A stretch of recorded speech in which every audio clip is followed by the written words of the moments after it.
প্রিয় BA first সেমিস্টারের ছাত্রছাত্রীরা, তোমাদের যাদের বাংলা জেনারেল পেপার রয়েছে, মানে জেনারেল পেপারে তোমরা বাংলা চুজ করেছো, এবং যারা অন্যান্য পেপারে অনার্স নিয়েছো কিন্তু বাংলা তোমরা জেনারেল পেপারে চুজ করেছো মাইনর হিসাবে, তাদের জন্য আজকের এই ভিডিওটি অত্যন্ত গুরুত্বপূর্ণ। তোমরা অনেকে রিকোয়েস্ট করেছিল আমি তোমাদের প্রত্যেকটা মডেল 1, মডেল 2, মডেল 3 থেকে প্রত্যেকটা বাছাই করা 5 এবং 15 নম্বরের প্রশ্ন আমি আর দিয়ে দিয়েছিলাম। তোমরা রিকোয়েস্ট করেছিলে স্যার 1 নম্বরের প্রশ্ন উত্তর দিন, এবং যদি পারেন যদি পিডিএফ নোটস আকারে দেন তাহলে খুবই উপকৃত হই, সেটাও তোমাদের দিয়েছি। আবার রিকোয়েস্ট করে স্যার 15 নম্বরে যদি বাছাই করে মাত্র 5-6টি প্রশ্ন যদি বলে দেন তাহলে খুবই উপকৃত হই। তো দেখো 5-6টি বাংলায় এইভাবে কিন্তু প্রশ্নে পড়ে যাওয়া মানে খুবই রিস্ক ব্যাপার হয়ে যায়, ঠিক আছে?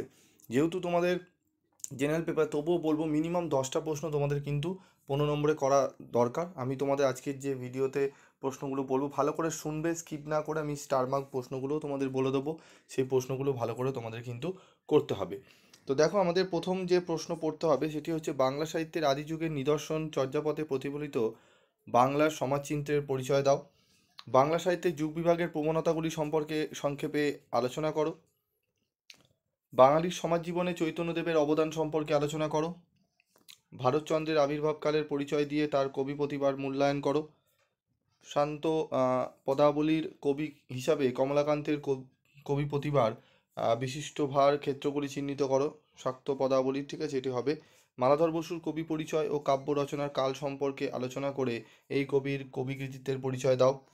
চর্যাপদের আবিষ্কর্তা, প্রকাশকাল ও প্রকাশনা সংস্থার নাম উল্লেখ করো এবং চর্যাপদের সাহিত্যমূল্য বিচার করো। অত্যন্ত গুরুত্বপূর্ণ এই প্রশ্নগুলো ভালো করে পড়ে গেলে, এই যে প্রথম যে 7টি প্রশ্ন দিলাম, এই 7টি প্রশ্ন করলে আমি আশা করি তোমরা 15 নম্বরের প্রশ্ন 2টি মিনিমাম কমন পেয়ে যাবে। 3টি 15 নম্বরে তোমাদের অ্যাটেন্ড করতে হয়, তার মধ্যে 2টি মিনিমাম কমন পেয়ে যাবে। এবং আরেকটি 15 নম্বর কমন পেতে তোমাদের আরও কিছু প্রশ্ন পড়তে হবে, সেটি হচ্ছে যে এই 9 নম্বর প্রশ্নটি অবশ্যই পড়বে। বাংলা রামায়ণের শ্রেষ্ঠ অনুবাদকের আবির্ভাব কাল ও পরিচয় সংক্ষেপে নির্দেশ করে তার কাব্যের বিশিষ্টতা সম্পর্কে আলোচনা করো, ঠিক আছে, এই প্রশ্নটি করবে। তারপর রয়েছে দেখো 15 নম্বরে আরও 2টি প্রশ্ন। বৈষ্ণব পদকর্তা হিসাবে চণ্ডীদাসের কৃতিত্ব বিচার করো। চণ্ডীমঙ্গল কাব্যের শ্রেষ্ঠ কবিকে, তার শ্রেষ্ঠত্বের কারণগুলি নির্দেশ করো এবং বাংলা সাহিত্যের ইতিহাসে শ্রীকৃষ্ণ কীর্তন কাব্যটির গুরুত্ব বিচার করো। এই প্রশ্নগুলো ভালো করে করতে হবে।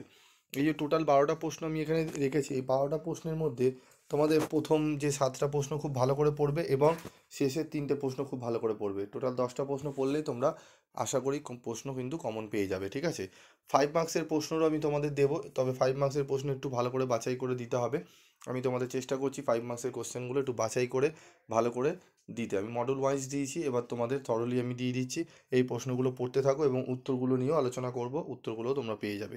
আজকের মতো ভিডিওটি শেষ করছি, দেখা হচ্ছে পরবর্তী ভিডিওতে। সকলে ভালো থাকবে, সুস্থ থাকবে।